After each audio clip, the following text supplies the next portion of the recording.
Hey guys, welcome to the Liberal Hive Mind. We've got some slimy leftist lies to get into today. You know, it seems like Democrats just learned who Mike Johnson is. They're hitting the panic button as they realize their strategy backfired spectacularly. They thought they were sowing discord and dysfunction in the Republican ranks by voting with Matt Gaetz to unseat Kevin McCarthy. Little did they know, they pretty much got their worst nightmare as the new Speaker of the House. Let's call him MAGA Mike Johnson. And now all of a sudden they're realizing we've made a grave mistake. Oh no, what did we do? Well, as per usual, you leftoids.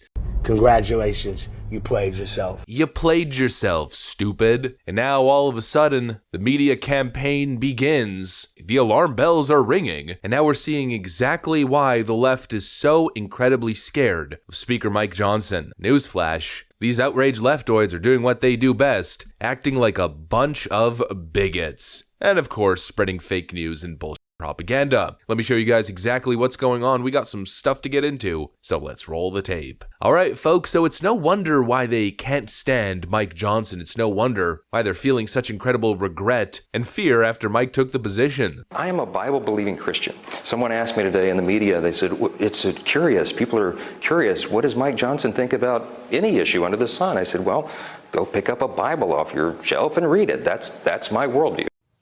You heard that right. The Bible doesn't just inform his worldview, it is his worldview. Republicans unanimously voted in Mike Johnson, an extreme far-right religious ideologue from Louisiana. This guy's a Christian nationalist. He is a Christian nationalist. When you're this much of a religious fanatic, there is no room for real democracy. He is a very loyal soldier to the far-right movement. A low-ranking far-right Republican. Johnson, a hard-right conservative. A hard-right conservative. A hard-line conservative. Far-right, far-Christian right. Far-right extreme. Extreme, far-right. Far-right, far-right. Much further to the right. The reason this guy is Speaker is none of us had the time to read his resume and realize he's David Duke light. MAGA Mike Johnson, there's a reason why they call him that. The MAGA faction, the anti-democracy faction, the far-right, won. Does this signal that he and his extreme views represent the Republican Party? Mike Johnson has an affable personality, okay? These are the most dangerous types. Hardline conservative,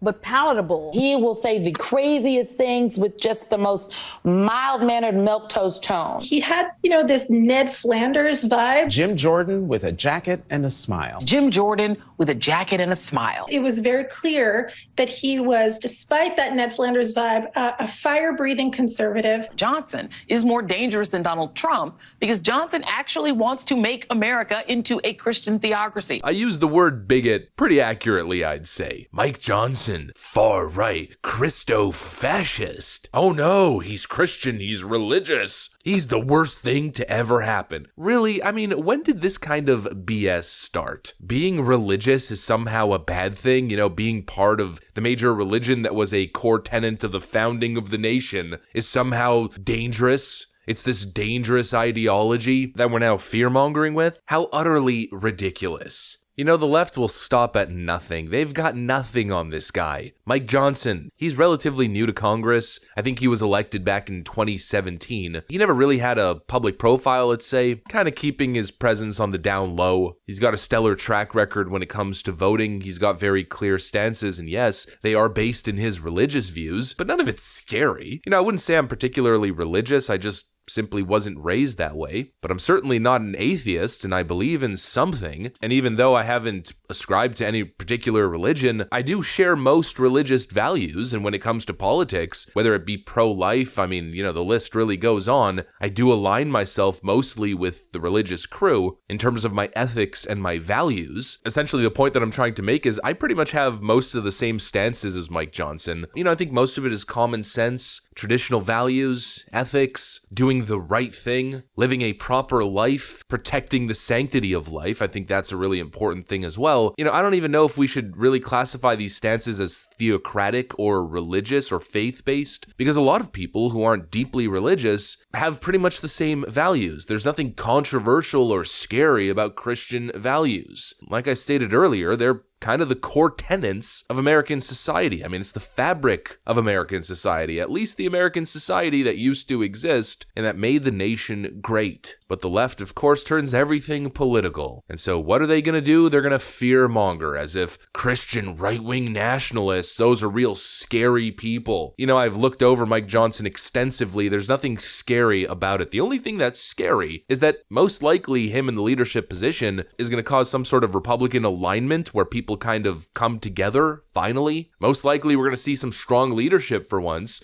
or at least stronger leadership than we saw with Kevin McCarthy, and most importantly, conservative values will be upheld and respected in the House for once. And that, my friends, that right there probably has leftoids in a state of extreme panic. And so what do?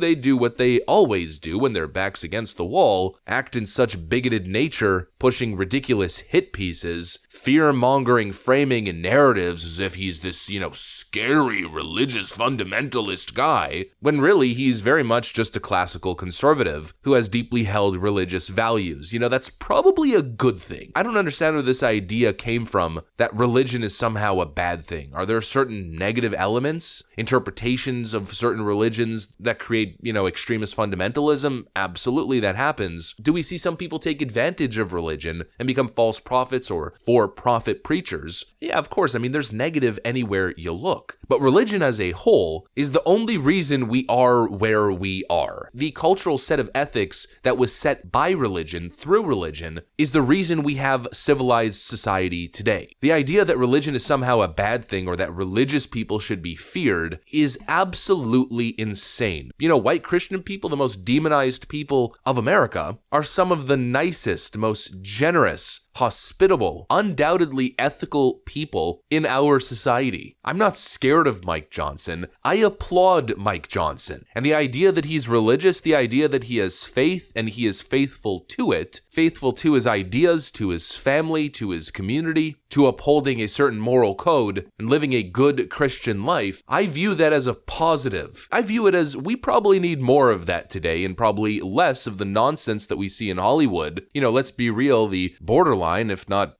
totally satanic crap that is coming out of Hollywood. Once again, leftists are showing their bigoted side. Imagine pushing this kind of rhetoric about any other politician, attaching a fear-mongering narrative about said person's religion. Imagine doing that with Rashida Tlaib or Ilhan Omar or any Jewish member of Congress. You would be lambasted as a horrible human being, a bigot, a racist, yada yada yada. But apparently it's okay to do it with Mike Johnson. Absolutely horrible. Leftists are the bigots that they claim the other side is. They are horrible. They wonder why nobody trusts the leftist media. They wonder why we rag on them all the time. It's because of your behavior. Those clipped up news segments that I showed you guys earlier, how horrible is that? And when they're not attacking him and his religion like bigots, what are they doing? They're spreading fake news, like real overt garbage fake news. Here's a piece from the Rolling Stone. Speaker of the House Mike Johnson admitted that he and his son monitored each other's porn intake in a resurfaced clip from 2022. This got 20 million views. This little tweet right over here. And most people read the article headline, then moved on and made,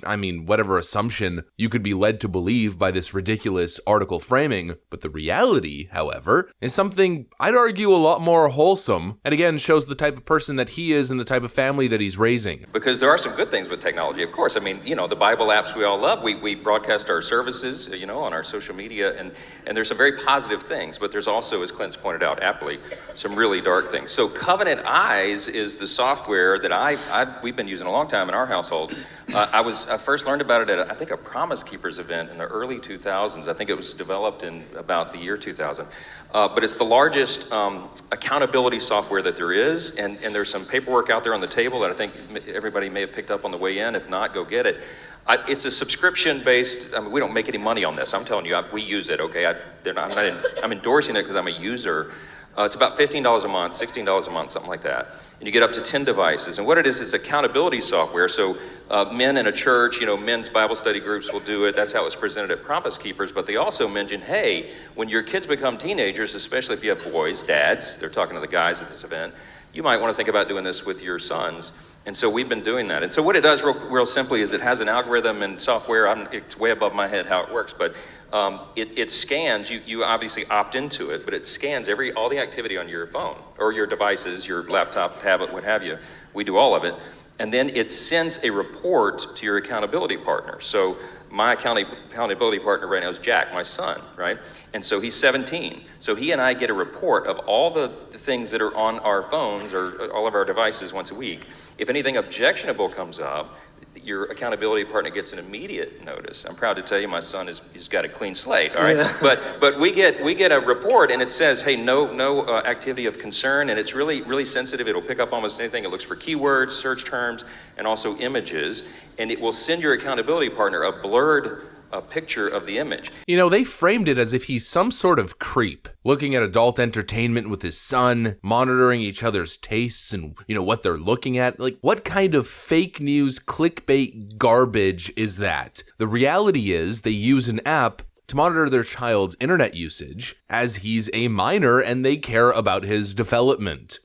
Just disgusting. I mean, utterly disgusting stuff. But also pretty much everything you'd expect from the lying, lamestream, leftist garbage media. Anyways, that's what I got for you guys on this one. Hopefully you enjoyed it. If you did, make sure to leave a like and possibly subscribe. Thanks for watching, friends, and I'll see you on the next one.